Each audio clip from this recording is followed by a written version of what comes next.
Hello, everybody, and welcome back to Chaos TV. We've now stopped partway through the conference for a little lunch break. It's time for us to grab hold of some of the people who are sort of in the thick of the conference today. And as you can see, a very familiar face to Chaos TV. You grabbed me. Yeah.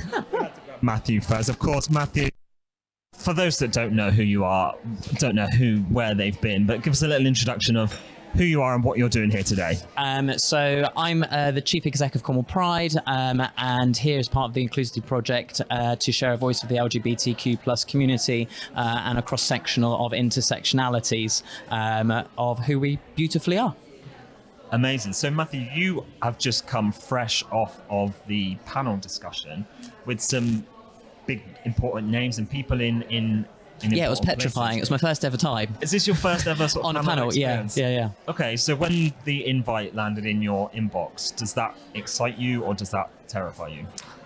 Absolutely terrify me. See, I can chat to you, Yeah. but in front of everyone else, I'm just like, what's going on? But yeah, no, I think it's really interesting, obviously, from a Cornwall Pride perspective and from a professional perspective, to start having engaged conversations around the LGBTQ plus community to the wider community, because it's always been just a little pride in a corner of Cornwall, whereas actually it's about bringing that voice, it's about celebrating and understanding that the LGBTQ plus community is quite a large proportion of our incredible protected characteristics and intersectionalities.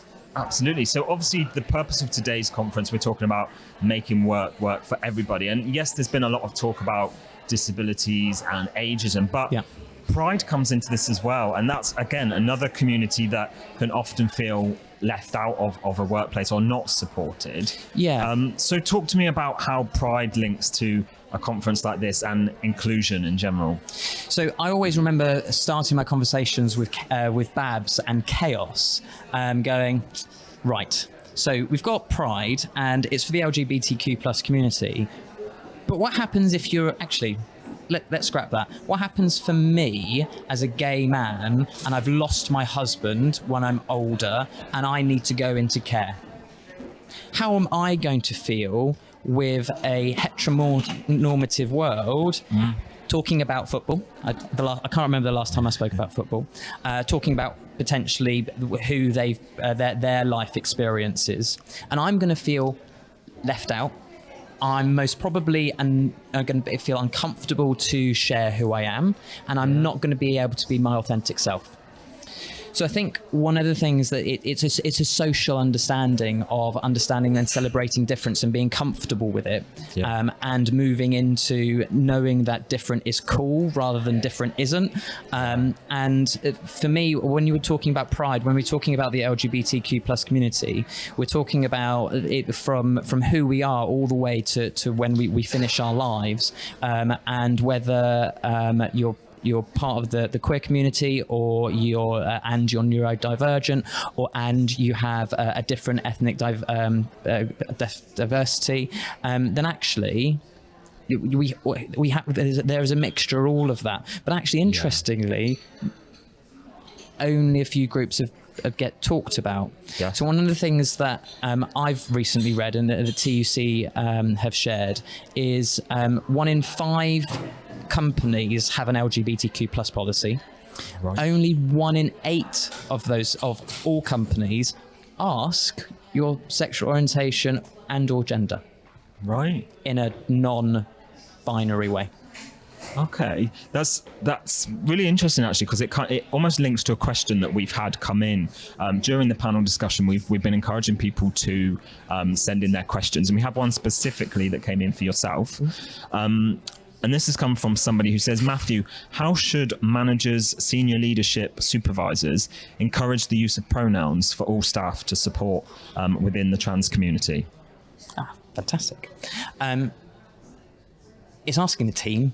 It's also, you've got to go back before you can go forward, is understanding that equality question, is understanding that you have those conversations and people are open. Because if you're in a really, really large team, and you go, actually, we're going to start talking about pronouns and have pronoun badges, then the rest of your team may not necessarily understand why they're doing that. So there has to be a massive element of training. There has to be a massive element of understanding what that unconscious bias is, or around something that's different that they're not used to. I think that's the biggest piece. And pronouns badges are absolutely vital for individuals to express who they are and how they want to be identified. Yeah. And just on a sort of final note, what is Cornwall Pride doing to make Pride more accessible? Because I've got friends sort of up and down the country with various disabilities, and I know that they've had, I'm not talking about Cornwall Pride here specifically, but they've had issues accessing Pride parades and physical access. So from a Cornish perspective, what are you guys doing to make it as inclusive and accessible as possible? Well, one of the first things we're doing is we not just around accessibility, but accessing rural areas, is getting out to different locations.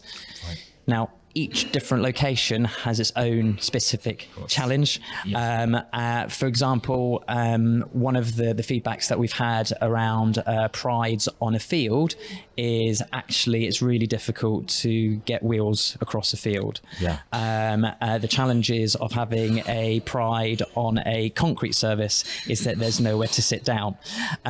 So we've got multiple choices for you to be able to make sure you're comfortable in the pride you want to choose.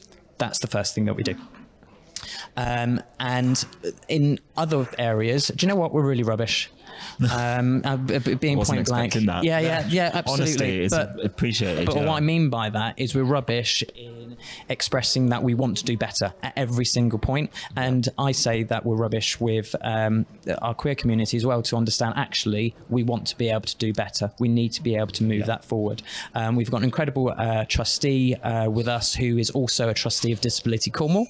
So they're going to be bringing support across from us and our support across to them, which is fantastic. And I think one of the other pieces is getting our team right to ensure that we can get the support right. So our team, I'm happy to share that the vast majority of our team have well-being or accessibility challenges. And that means that every time we create a project, those conversations are happening. We've got a brand new mental wellbeing support group, which is called Penguin Soup. It's being created to support sensory overloads and people with who are neurodivergent. And it gives, which actually is quite interesting, that a lot within some groups, autistic groups, there's a fair proportion of people that identify in the LGBTQ plus community. So again, we've got to work together. We can't work in silos. No.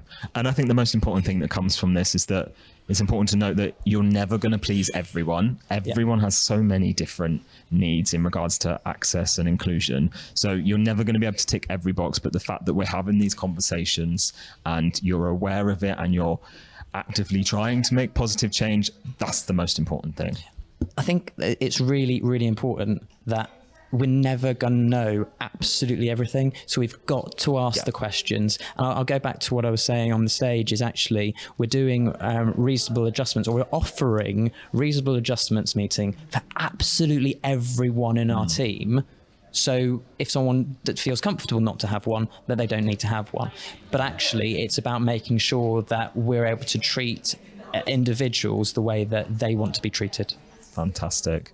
Matthew, pleasure as always. Thank you for joining us. Thank you, and well done for your work on the panel. I'm going to have some lunch. Go have some lunch. We'll be back with you very shortly.